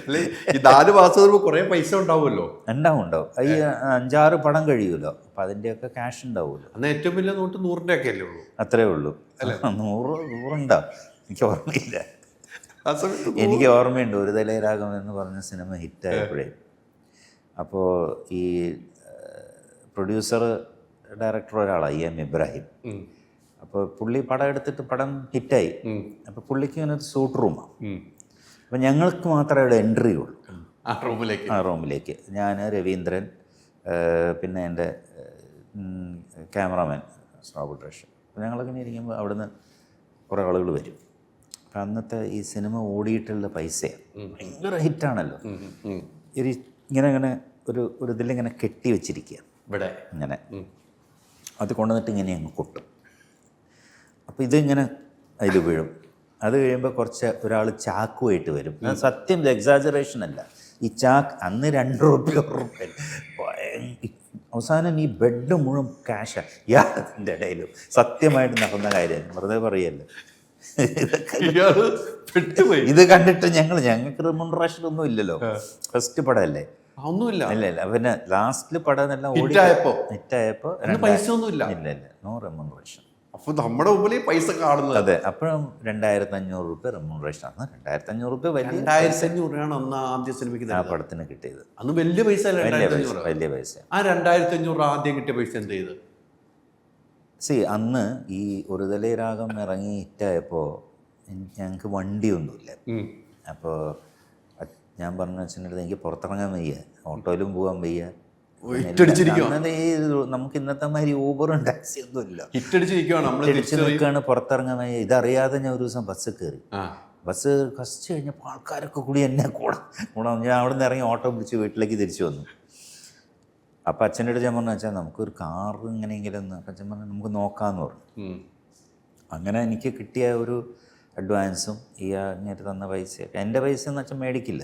ബിക്കോസ് അച്ഛന് നല്ല ജോലി നല്ലതൊക്കെ ഉണ്ട്. അപ്പം ഈ 2500 രൂപയും ഇതൊക്കെ കൂടി ഇട്ടിട്ടാണ് ഞാൻ ഒരു കാറ് മേടിച്ചത് 6000 രൂപയ്ക്ക്. 6000 രൂപയ്ക്ക് അംബാസിഡർ, ഹെറോൾഡ്, ഫിയറ്റ്, 3 ഉള്ളൂ. അപ്പോൾ ഈ കാറ് മേടിച്ച് ആദ്യത്തെ 1-2 ദിവസമൊക്കെ നന്നായിട്ട് ഓടി. പിന്നെ 3-ാം ദിവസം തൊട്ട് എല്ലാവരും ഇറങ്ങി തള്ളണത്. തള്ളി അറിവ് പോവും. അത് സെക്കൻഡാണോ? സെക്കൻഡ് ഹാൻഡ് പുതിയ കാറ് മേടിക്കാൻ എല്ലാവരും ഇറങ്ങി തള്ളണം. എല്ലാവരും ഇറങ്ങി തള്ളും. കുറേ തള്ളി കഴിയുമ്പോൾ അത് അവിടെ നിർത്തും. അപ്പോൾ എൻ്റെ ഒരു ഫ്രണ്ട് ഉണ്ടായിരുന്നു, ഒരു ബോബൻ എന്ന് പറഞ്ഞിട്ട്, അടൂരുള്ള ബോബനാണ് ഇത് ഓടിക്കുക. അപ്പോൾ ഓടിച്ച് അവിടെ നിർത്തും. ഓഫ് ചെയ്യാൻ പറ്റില്ല. ഓഫ് ചെയ്താൽ പിന്നെ തള്ളേണ്ടി വരും. അപ്പോൾ ഓഫ് ചെയ്ത് കാര്യങ്ങളൊക്കെ തീർത്ത് വരും. പിന്നെ സ്റ്റുഡിയോ കൊണ്ട് ഇട്ട് കഴിഞ്ഞാൽ പിന്നെ ആരെങ്കിലുമൊക്കെ തള്ളിത്തരും. അവസാനം അത് പിന്നെ എനിക്ക് അപ്പോഴേക്കും ഒരു തലയിരാകാൻ കഴിഞ്ഞ് സിനിമകളൊക്കെ കിട്ടാൻ തുടങ്ങി. പിന്നെ മഞ്ഞിലൊരിഞ്ഞ പൂക്കളുടെ കോള് വന്നു. അതിൽ അഡ്വാൻസ് ഒക്കെ കിട്ടിയപ്പോൾ ഒരു പുതിയ കാറ് മേടിച്ചു. അത് അംബാസിഡർ തന്നെ. അംബാസിഡറേ ഉള്ളൂ. 42,000 രൂപയായിരുന്നു എനിക്ക് ഓർമ്മയുണ്ടെന്ന്. അല്ല, ഞാൻ ഒരു കാര്യം ഇപ്പോഴും ആലോചിച്ചു. ആദ്യത്തെ സിനിമയുണ്ട് ആ ചാക്കിൽ കൊണ്ട് അന്നത്തെ ടിക്കറ്റ് റേറ്റ് ഇടയിൽ ഇങ്ങനെ ഇരിക്കുക. ടിക്കറ്റ് റേറ്റ് എക്സാജറേഷൻ അല്ല കേട്ടോ. അല്ല, ഒന്ന് ആലോചിച്ചു. ഇങ്ങനെ കൊണ്ട് ഇടുമ്പോൾ നമുക്ക് 5 പൈസ കിട്ടിയിട്ടുമില്ല. ഇല്ല അന്തം വിട്ടിരിക്കുമായിരിക്കുമല്ലോ. ലൈഫ് കിട്ടിയില്ല, അതാണല്ലോ ഏറ്റവും. അതിൽ നിന്നാണ് ലൈഫ് കിട്ടുന്നത്. പക്ഷെ അത് അങ്ങനെ വിശ്വസിക്കുന്നു. നമുക്ക് അതാണ് സത്യം എന്ന് പറയാം. പക്ഷേ ഈ പൈസ ഇടുമ്പോഴും നമ്മുടെ ഒരു മുഖഭാഗമൊക്കെ അന്ന് ഞാൻ ക്യാമറ ഷൂട്ട് ചെയ്തെങ്കിലും ഒന്ന് അവസ്ഥ ആലോചിക്കുമായിരുന്നു. മൊബൈൽ ക്യാമറയൊക്കെയുള്ള സമയമായിരുന്നെങ്കിൽ അതൊരു എക്സ്പീരിയൻസ് ആയിരുന്നു അല്ലേ? ഭയങ്കര എക്സ്പീരിയൻസ്. ഈ മഞ്ഞിൽ പിന്നെ പൂക്കളിൽ എത്ര രൂപയാണ് കിട്ടുന്നത്? അതിൽ എനിക്ക് 12,000 രൂപീസ്.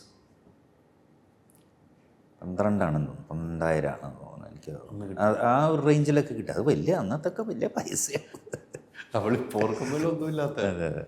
അന്ന് ഏറ്റവും കൂടുതൽ പൈസ കിട്ടുന്ന ആ സിനിമയിൽ ശങ്കരേട്ടനാണോ? എനിക്കറിയില്ല. ബിക്കോസ് ഞാൻ നല്ല പൈസ മേടിച്ചിരുന്നു. പക്ഷെ ഇത് കിട്ടണ്ടേ, അതല്ലേ പ്രശ്നം. പറയുന്നതൊക്കെ നമുക്ക് നല്ല പൈസ പറയാം. പക്ഷേ ഫൈനലി വരുമ്പോൾ എപ്പോഴും ഒരു സിനിമ ഇറങ്ങുന്ന സമയത്ത് പ്രൊഡ്യൂസർക്ക് എപ്പോഴും പ്രശ്നമാണ്. അത് ഏത് പ്രൊഡ്യൂസറായാലും അവർക്ക് എന്തെങ്കിലുമൊക്കെ പ്രോബ്ലംസ് ഉണ്ടാവും ഇറക്കാൻ. അപ്പോൾ ആ സമയത്ത് നമ്മളടുത്ത് പറയുമ്പോൾ നമ്മൾ വിട്ടുകൊടുക്കും. അത് പോവും, അത്രയേ ഉള്ളൂ. പറയുന്ന അത്രയൊന്നും കിട്ടാറില്ല. ചെക്കുകൾ തന്നെ നമ്മളിൽ എത്ര ഇരിക്കും ഇപ്പോഴും കാണുമല്ലേ? വെറുതെ വെച്ചിട്ട് കാര്യമില്ല, നോക്കാമല്ലോ നമ്മുടെ ഓർമ്മകൾക്ക് വേണ്ടി അല്ലേ? ഏതെങ്കിലും സിനിമയിൽ വഴക്കിടേണ്ട സിറ്റുവേഷൻ ഉണ്ടായിരുന്നു? അത് ഞാൻ ഒരു പ്രൊഡ്യൂസറായിട്ട് മാത്രം ചെറിയൊരു പ്രശ്നം ഉണ്ടായിരുന്നു. ബിക്കോസ് അത് എൻ്റെ കാരണം എന്ന് പറഞ്ഞാൽ 3-4 പടം ചെയ്തു ആ പ്രൊഡ്യൂസർക്ക്. അങ്ങനെ ചെയ്തു വന്നപ്പോൾ എനിക്ക് കുറേ പെൻഡിങ് ആയി പൈസ. അപ്പോൾ ഒരു പടം കഴിയുമ്പോൾ അടുത്ത പടം തുടങ്ങും. അതിൽ നമ്മൾ തന്നെയാണ്. അപ്പോൾ അങ്ങനെ വന്ന് പെൻഡിങ് ആയത് തരാതെ എന്ന എല്ലാ പടവും ഹിറ്റും. പുള്ളിക്ക് പൈസ കിട്ടുന്നുണ്ട്. അതെ, അത് എന്തുകൊണ്ടാണ് പുള്ളി ഇത് ഇങ്ങനെ പിന്നെ കൊടുക്കാന്നുള്ള കാര്യം. പിന്നെ അതിന്ന് ചെറിയ ചെറിയ ഇഷ്യൂസൊക്കെ വന്നു, അത് മാറിപ്പോയി അത്ര തന്നെ. പിന്നെ പുള്ളിയുടെ പടത്തിൽ സിനിമയിൽ അങ്ങനെ നമുക്ക് ഒരാളെയും പിന്നെ പുള്ളിയുടെ പടത്തിൽ അല്ല പുള്ളിയുടെ പടത്തിൽ അഭിനയിച്ച് പുള്ളി ഫുൾ പൈസ തരുകയും ചെയ്തു. പൈസ തരുകയും. പക്ഷെ ആ ഒരു ടൈം ഒരു സമയം അന്നിന് വീട് പണിയൊക്കെ നടക്കുന്ന ഒരു സമയത്തൊക്കെ എൻ്റെയൊക്കെ ഒരു ആവശ്യങ്ങളുണ്ടായിരുന്നു. അപ്പം നമ്മൾ സഫർ ചെയ്യാണ്. ഏറ്റവും കൂടുതൽ നമ്മൾ പറഞ്ഞ എമൗണ്ട് മേടിക്കുന്ന ഒരു സിനിമ വന്നത് ഏത് സമയത്താണ്? നമ്മൾ എനിക്കിതാണ് എമൗണ്ട് അല്ല, അത് സുഗമോദേവിക്കൊക്കെ വളരെ കറക്റ്റായിരുന്നു. അതിന് മുമ്പ് ഈ ഒരു ഹിറ്റുകളുടെ ഒരു ഇതുണ്ടായിരുന്നല്ലോ. ഇപ്പോൾ എൻ്റെ മോഹങ്ങൾ പൂവണിഞ്ഞ് അങ്ങനെ കുറേ സിനിമകൾ ഹിറ്റാകുമ്പോഴൊക്കെ കറക്റ്റ് പൈസ കിട്ടും.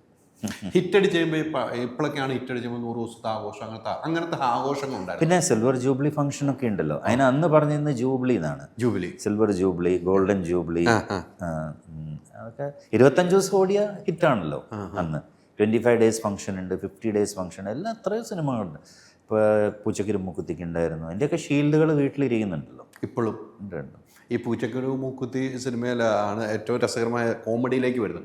അന്നാണ് നമ്മൾ ബൈജു സന്തോഷൊക്കെ വരുന്നത് കുട്ടിയായിട്ട്. എനിക്ക് ഇപ്പോഴും ഓർക്കുന്നുണ്ട് വാടകയ്ക്കുള്ള ഭർത്താവിനെ തേടി മരച്ചുകൂട്ടിയിരിക്കുന്ന ഒരു സാധനമൊക്കെ ഉണ്ടല്ലോ. നമ്മൾക്ക് മനസ്സിൽ ഓടിയൊരിതാണ്. അന്ന് വന്നതാണ് ഈ സ്വന്തം ബൈജു ഒക്കെ വരുന്നത്. ആ ബൈജു ഒക്കെ പിന്നീട് സിനിമയിൽ ഇങ്ങനെ പിന്നിത്തിളങ്ങി പോകുന്നു. ബൈജു ഒക്കെ ആയിട്ട് എത്ര ഒരു ബന്ധങ്ങളുണ്ട്? നല്ല ബന്ധമാണ്. ബൈജു നല്ല ക്ലോസ് ഫ്രണ്ടാണ് ഇപ്പോഴും. അന്ന് കുട്ടിയായിരുന്നു നമ്മൾ കുറേ കളിയാക്കും ബൈജുവിനെ, എന്തെങ്കിലുമൊക്കെ പറഞ്ഞ് കളിയാക്കിക്കൊണ്ടിരിക്കും. പക്ഷേ ഇപ്പം അതല്ല, ഇപ്പം നല്ല ഫ്രണ്ട്ലി ആയി ഫ്രണ്ട്ഷിപ്പാണ്. അന്ന് ചെറുതല്ലേ അല്ലേ? ചെറുത് എത്ര നല്ല രസമായിരുന്നു കാണാനൊക്കെ. ഈ ഹിറ്റുകൾ സിനിമകൾ ഹിറ്റടി ചെയ്യുമ്പോൾ പിന്നീട് പുറത്തേക്ക് പോകുന്നു. ഇപ്പോഴൊക്കെ പുറത്തേക്ക് പോകുന്ന പോലെ അല്ല, അന്നത്തെ പുറത്തേക്കും ഒക്കെ എങ്ങനെയാണ് ആ ഫീൽ? എങ്ങനെയാണ്? അയ്യോ, ഞാനൊന്നും പുറത്തേ പോകാറില്ല കേട്ടോ. പോകാൻ പറ്റില്ല, നമുക്ക് ഭയങ്കര പാടാണ്. അന്ന് ക്രൗഡ് എന്ന് പറഞ്ഞാൽ ഇന്നത്തെ മാതിരിയല്ല. ഇന്ന് പിന്നെയും ആൾക്കാർ കണ്ടു എന്നൊക്കെ പറഞ്ഞ് ഫോട്ടോ എടുത്ത് പോയതാണ്. അന്ന് ഭയങ്കര ഒരു ക്രൗഡായിരുന്നു. എവിടെ ഇറങ്ങിയാലും ജനങ്ങളങ്ങ് അത്ര ആളായിരിക്കും. ആണ് ഞാൻ എവിടെയും പോകാറൊന്നുമില്ല. നമ്മൾ പോവുക, എയർപോർട്ടിൽ പോവുക, കയറി പോവുക. പിന്നെ ചെന്നൈയിലൊക്കെ കുറച്ച് കറങ്ങും. ചില ഏരിയാസിലൊന്നും അങ്ങനെ പ്രശ്നം വരാറില്ല. ഈ കേരളത്തിലേക്ക് വരുമ്പോൾ വലിയ പാടായിരുന്നു. ട്രെയിനിലൊക്കെ നമ്മൾ കയറുന്ന ആ സമയമാകുമ്പോൾ വേറെ എവിടെയെങ്കിലും കാറിൽ നിന്ന് ഇറങ്ങിയാൽ ട്രെയിൻ വരുന്ന സമയം നോക്കി ഓടി AC റൂംസിൽ AC ഇതിലേക്ക് കയറിയിരിക്കും. എന്നാലും ആൾക്കാരൊക്കെ വന്ന് ഒതിയും കുറച്ചൊക്കെ. പിന്നെ രാത്രിയൊക്കെ ആയിരിക്കും അധികം ട്രാവൽ ചെയ്യുന്നത്. അന്നൊക്കെ കൊതിക്കുമല്ലോ ഒന്ന് പുറത്ത് ഭക്ഷണം കഴിക്കാൻ. ഓട്ടോഗ്രാഫ് സൈൻ ചെയ്താണ് പിച്ചൊക്കെ ചെയ്യല്ലേ ഇയാളാണോ എന്നൊക്കെ ചോദിക്കും. ഈ ക്യാമ്പസിലൊക്കെ പോകാറുണ്ട് അന്ന് പോയിട്ടുണ്ട് ഞാൻ. അയ്യോ, 2-3 സ്ഥലത്ത് പോയിട്ട് ഭയങ്കര പാടുപെട്ടിട്ടുണ്ട്. മുടിയൊക്കെ പിടിച്ച് വലിച്ചത് വിഗാണോ എന്നൊക്കെ ചോദിച്ച് മുടി ഇങ്ങനെ നീണ്ടു കിടക്കല്ലേ. ഓർത്ത് വയ്ക്കില്ല.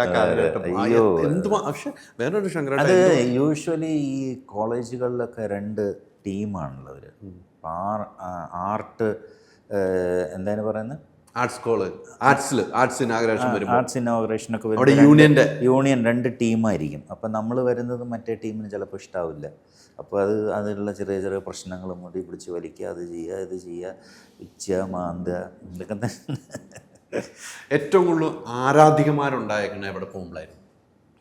കോളേജുകളിൽ ഞാൻ എപ്പോഴും ഓർക്കുന്ന കോട്ടയം BCM കോളേജല്ലേ, അവിടെ ഒരു ഫംഗ്ഷന് ഞാൻ പോയിരുന്നു. എൻ്റെ മോഹങ്ങൾ പൂഴിഞ്ഞ് ഓടിക്കൊണ്ടിരിക്കുന്ന സമയം. അപ്പോൾ അന്ന് ആ കോളേജിൽ ഞാൻ എൻ്റെ ലൈഫിൽ ഇന്നും എനിക്ക് വിശ്വസിക്കാൻ പറ്റില്ല അത്. ബിക്കോസ് എനിക്ക് 5000 കുട്ടികളെ മറ്റേ പഠിക്കുന്ന കോളേജാണ്. അപ്പോൾ ഞാൻ വന്ന് ഇറങ്ങിയപ്പോൾ 2 സൈഡിലിങ്ങനെ 2 ഇത് കെട്ടിയിരിക്കുക, ഇങ്ങനെ കയറുകൊണ്ട്. എന്നിട്ട് ഇങ്ങനെ നിൽക്കുന്നുണ്ട് ആൾക്കാർ. ഞാൻ ഈ നടുക്കൂടെ നടന്നുകൊണ്ട് ഇവരിത് എന്നെ പുഷ് ചെയ്തിട്ട് വന്നിട്ട് എന്നെ ഇങ്ങനെ തൊട്ടിട്ട് പോകും. അത് ഇത്രയും ദൂരം അതൊക്കെ എനിക്കറിഞ്ഞൂടാ. അതൊക്കെ ലൈഫിൽ നമ്മൾ കണ്ടിട്ടുള്ള സംഭവങ്ങളാണത്. ഞാൻ പറയുന്നു അത് അവർക്ക് നമ്മൾ അന്ന് ആ സിനിമകളൊക്കെ അങ്ങനെ ആയിരുന്നല്ലോ. എൻ്റെ മോഹങ്ങൾ പഴഞ്ഞ് അങ്ങനെ ഞാൻ മറക്കും, മഞ്ഞിലിരിഞ്ഞ പൂക്കൾ ഒക്കെ വന്നിട്ടുള്ള ആ സമയം. ഒരു റൊമാൻറ്റിക് ഹീറോ ആയതുകൊണ്ടുള്ള പ്രണയാഭ്യർത്ഥന നടത്തിയിട്ടുണ്ടോ? ഇല്ല, ഞാൻ അധികം ബിക്കോസ് സിനിമയിൽ ഞാൻ ഇല്ല. കോളേജിലൊക്കെ സ്കൂളിലൊക്കെ പഠിക്കുന്ന സമയത്ത് അതൊക്കെ ഒരു ഇൻഫാക്ച്വേഷൻ മാത്രമാണല്ലോ. നമ്മളൊരു നടനായപ്പോൾ നമ്മളോട് ഒന്ന് പ്രണയം പറഞ്ഞിട്ടുണ്ടോ? അല്ല, അന്ന് എനിക്ക് കുറെ കത്തുകൾ വരുമായിരുന്നു, കല്യാണം കഴിക്കണം എന്നൊക്കെ പറഞ്ഞിട്ട്. അങ്ങനെ ഒരു ദിവസം വരും ഇങ്ങനെ കത്തുകൾ, അതൊക്കെ വായിക്കും. കല്യാണം കഴിക്കണം എന്ന് പറയും. വായിക്കുന്നത് ഞാൻ അവിടെ ഉണ്ടാവാറില്ലല്ലോ, ഇതൊക്കെ വായിക്കുന്ന വേറെ ആൾക്കാരാണ്. എന്നിട്ട് അവരുടെ പറഞ്ഞത് അങ്ങോട്ട് വിളിയൊക്കെ. അവർ ഡ്രഗ് ബുക്ക് ചെയ്ത് അങ്ങോട്ട് വിളിക്കും. അതെ അതെ, സാർ ഇങ്ങനെ പറഞ്ഞതൊക്കെ പറഞ്ഞു. അന്ന് ഏറ്റവും കൂടുതൽ വിശ്വസനാരായിരുന്നു ഈ കാര്യങ്ങളൊക്കെ നോക്കണ ഒരാളുണ്ടല്ലോ? എനിക്ക് 2-3 പേരുണ്ടായിരുന്നു. സുകുമാരൻ എന്ന് പറയുന്ന ഒരാളുണ്ടായിരുന്നു, പിന്നെ ബോബൻ ഉണ്ടായിരുന്നു, പിന്നെ ഇവർ 2 പേര് തന്നെയാണ് എപ്പോഴും എൻ്റെ കൂടെ ഉണ്ടാവുക. ഡ്രൈവർ ഉണ്ടായിരുന്നു, അയാളൊന്നും അതിന് വരില്ല. ഇവരിപ്പോൾ എൻ്റെ കൂടെ തന്നെ ഫ്രണ്ട്ലി അല്ലേ, ഇങ്ങനെ എൻ്റെ കൂടെ നടക്കുക, നമ്മുടെ കൂടെ തന്നെയാണ് ഉണ്ടാവും. അതെന്താ വെച്ചാൽ എനിക്ക് ലെറ്റേഴ്സ് വരുന്നത് അന്ന് നമ്മൾ ഫോട്ടോഗ്രാഫ്സ് ചോദിച്ചിട്ടാണ് സിഗ്നേച്ചർ. അപ്പം നമ്മൾ കുറേ ഫോട്ടോസ് ഇങ്ങനെ എടുത്തു വെച്ചിട്ടുണ്ട്. അത് ഞാൻ സൈൻ ചെയ്ത് വെച്ചിട്ട് കുറേ സൈൻ ചെയ്തിട്ട് വിട്ടിട്ട് പോകും. അത് ഇവരിങ്ങനെ ഓരോന്ന് അയക്കും, അയച്ചു കൊടുക്കുമല്ലോ. അന്ന് അയച്ചു കൊടുക്കുമല്ലേ? പിന്നെ ഇതൊക്കെ പോസ്റ്റ് ചെയ്യും. അതിനൊന്നൊരു മടിയില്ലായിരുന്നു അല്ലേ?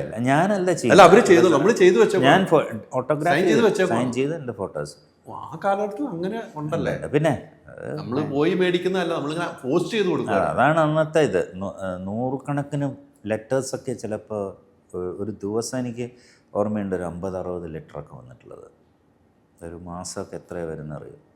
ഈ വിശ്രമവേളയിൽ ഷൂട്ടിംഗ് അതെന്താ, ഈ നാന മാഗസീൻസിലും ചില മാഗസീൻസിലൊക്കെ നമ്മുടെ അഡ്രസ്സും കൊടുക്കും. അപ്പോഴാണ് ഇത് ഉണ്ടാവുന്നത്. അഡ്രസ്സ് കറക്റ്റ് ഉണ്ടാവൂലേ? ഈ ലൊക്കേഷൻ സമയത്ത് ഇന്ന് ക്യാരവാൻ അങ്ങനത്തെ സംഭവമൊന്നുമില്ല. ചിലപ്പോൾ ഒരു മരച്ചുവട്ടിലായിരുന്നു ഉച്ചയ്ക്ക് കിടന്ന് ഉറങ്ങുക, അല്ലെങ്കിൽ ഉച്ച ഫുഡ് കഴിഞ്ഞിട്ട് കുറച്ചൊരു വിശ്രമം ഉണ്ടാവും. ആ കാലഘട്ടം എങ്ങനെയാണെന്ന് ഓർക്കുന്നത്?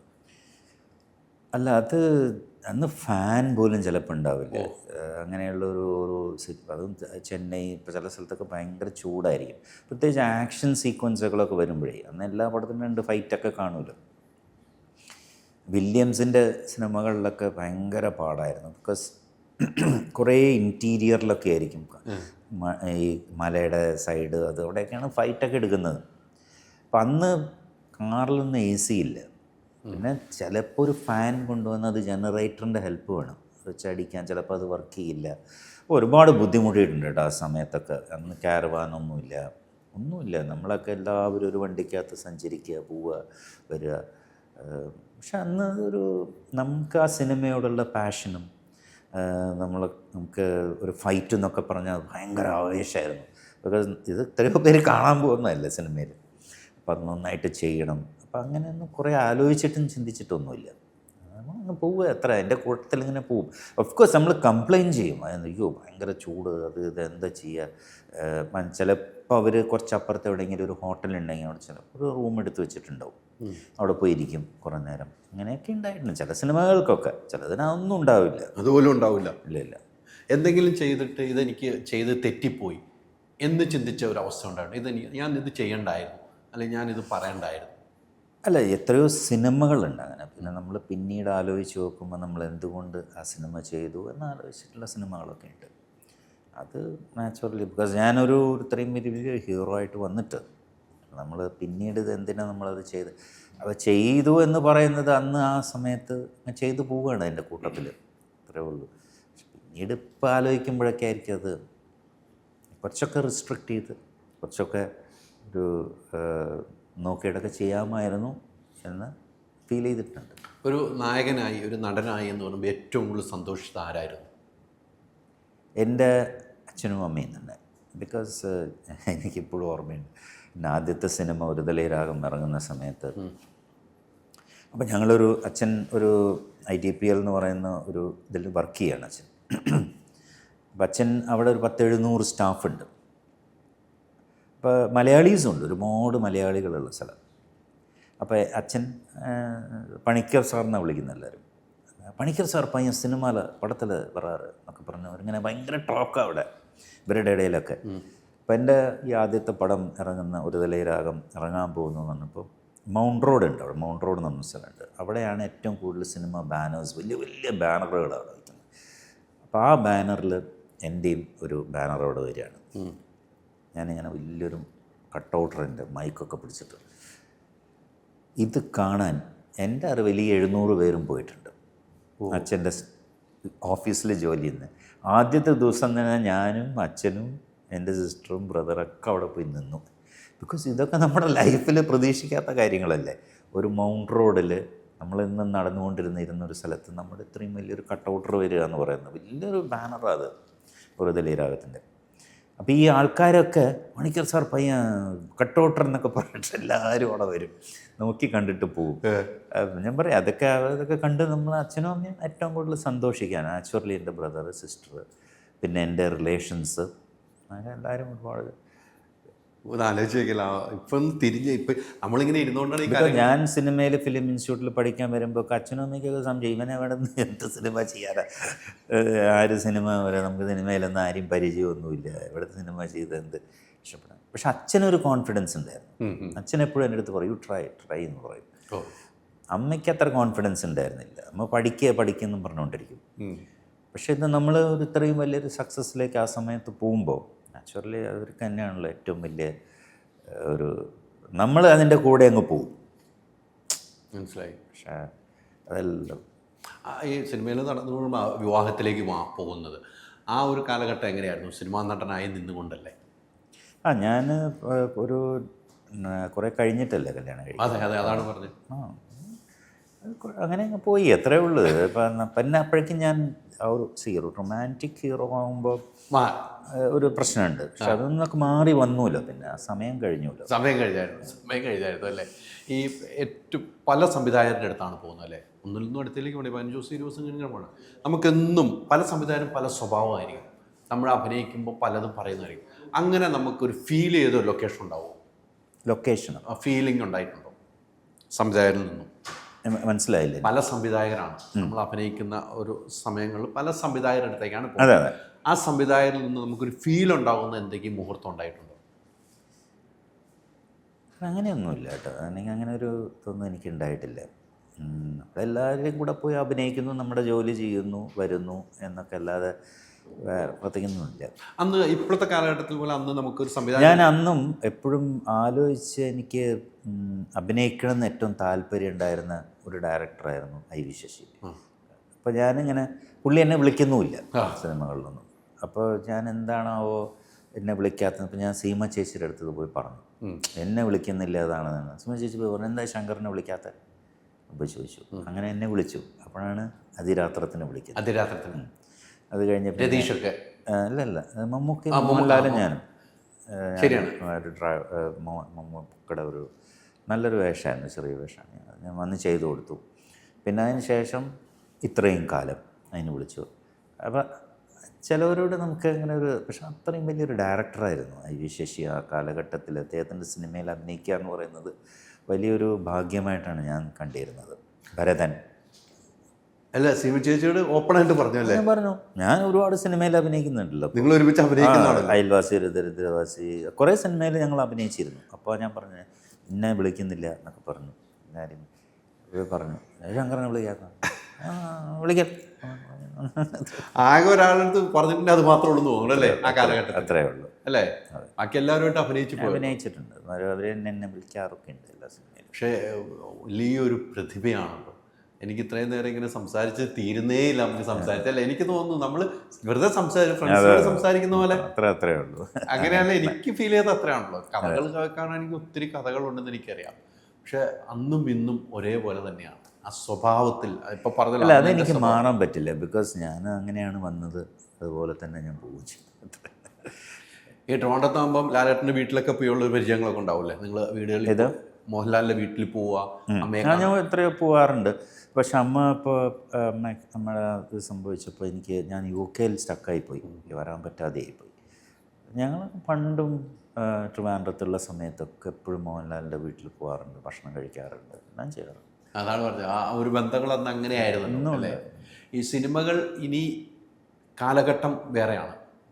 ഇനിയും അഭിനയം എന്നൊരു മോഹം എങ്ങനെയാണ്? തീർച്ചയായിട്ടും ഉണ്ട്. അഭിനയിക്കും.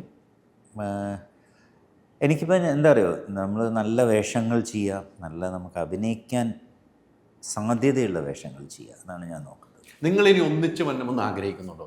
മോഹൻലാൽ തീർച്ചയായിട്ടും ഉണ്ട്. മേനക പഴയ ആളുകളെയാണ് അങ്ങനെ ഒരു തീർച്ചയായിട്ടും. പക്ഷെ അത് സംഭവിക്കുന്നുണ്ടല്ലോ. ഇപ്പോൾ പഴയ ആക്ടേഴ്സൊക്കെ വീണ്ടും വന്നുകൊണ്ടിരിക്കുകയല്ലേ അല്ലേ? നല്ല നല്ല വേഷങ്ങൾ ചെയ്ത് എല്ലാവരും തിരിച്ച് ഒരു പ്രസൻസ് വന്നു തുടങ്ങിയിട്ടുണ്ടല്ലോ സിനിമയിൽ. അത് വരും, അതൊരു സൈക്കിളാണ്, നടക്കും. വരുമെന്നുള്ള പ്രതീക്ഷ തന്നെയാണ്. പ്രേക്ഷകരോട് എന്താണ് പറയാനുള്ളത്? എറിക്ക് പോയി കാണുക, വിജയിപ്പിക്കുക. നിങ്ങളൊക്കെ പോയി കണ്ടാൽ മാത്രമേ ഒരു സിനിമ വിജയിക്കുള്ളൂ. അതൊക്കെയാണ് ഞങ്ങളുടെ നിലനിൽപ്പ്. തീർച്ചയായിട്ടും ഞാനും ഈ പറയുന്ന സിനിമയിൽ അപ്പുറത്തേക്കുള്ള നമ്മൾ ജീവിതമാണ് ഇത്രയും സംസാരിച്ചത്. എന്നുവെച്ചാൽ അതൊരു സന്തോഷമായിരുന്നു എന്ന് എനിക്ക് തോന്നുന്നു. എങ്ങനെയാണെന്ന് അറിയില്ല ശങ്കർജിക്ക്. അതുപോലെ തന്നെയാണ്.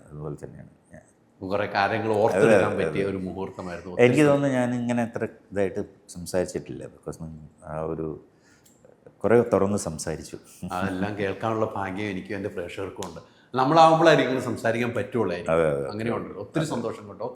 സിനിമയുടെ കൂടെ ഉണ്ടാവും. ഇനിയുള്ള യാത്രയിൽ എന്താവശ്യം, ഏത് രാത്രിയോ പകലോ വിളിച്ചോളൂ, എന്ത് കൂടെ ഉണ്ടാവും. ഒത്തിരി സന്തോഷം ഈ സമയം അനുഭവിച്ചത്. Thank U.